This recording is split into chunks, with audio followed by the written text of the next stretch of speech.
তো আজকে পিকনিকে যাই আমার সাথে কিছু এরকম হবে আমি কোনোদিন ভাবিও নাই। চলো তোমাদেরকে সত্যি বলি। হাই, আমি রাজার। আজকে আমার ব্লগে ডে 35। তো আজকে আমার দিনটা শুরু হয় ছাপটাগিরি দেখে।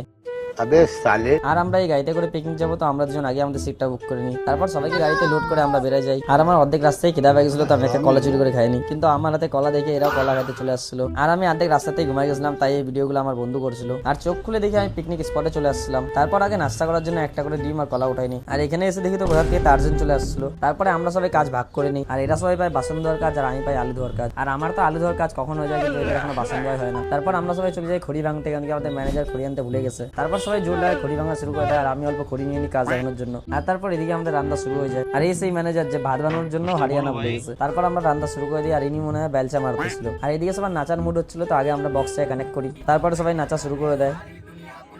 আর এদিকে ভাত আর মাংস বানানো কমপ্লিট হয়ে গেছিল। তারপরে বেচারা মেয়েটা রান্না করতে যায় পায়ে ছাকা লেগে গেছিল, তাই এর পায়ে শশা ঘষে দিচ্ছিল, কারণ কি আর কিছু পায় নাই। আর এই আমাদের ম্যানেজার জলও কমান ছিল, তাই একে আজকে নদীর জলই খাওয়াবো। আর এখানেও আমাদের কিছু ভাইদের সাথে দেখা হয়ে গেছিল। এই দেখো তোমরা জরুকা গুলাম, এগুলাকে সাইড করো তোমরা, আমি আগে ভাত আর মাংস নিয়ে জলদি সাইড চলে যাই খাইতে। তারপর আরামসে যাই আমার গাড়ির সিটে বসে যাই, আর এদের সবার ছাপড়ি ডান্সের মজা নিতে থাকি। আর নাচার পরে সবার অবস্থা খারাপ হয়ে যায়, তো সবাইকে গাড়িতে লোড করে আমরা চলে যাই। আর আজকের ব্লগটা একটু বেশি বড় হয়ে গেল, তাই তোমাদের কেমন লাগলো কমেন্ট করে জানাও আর ফলো করো।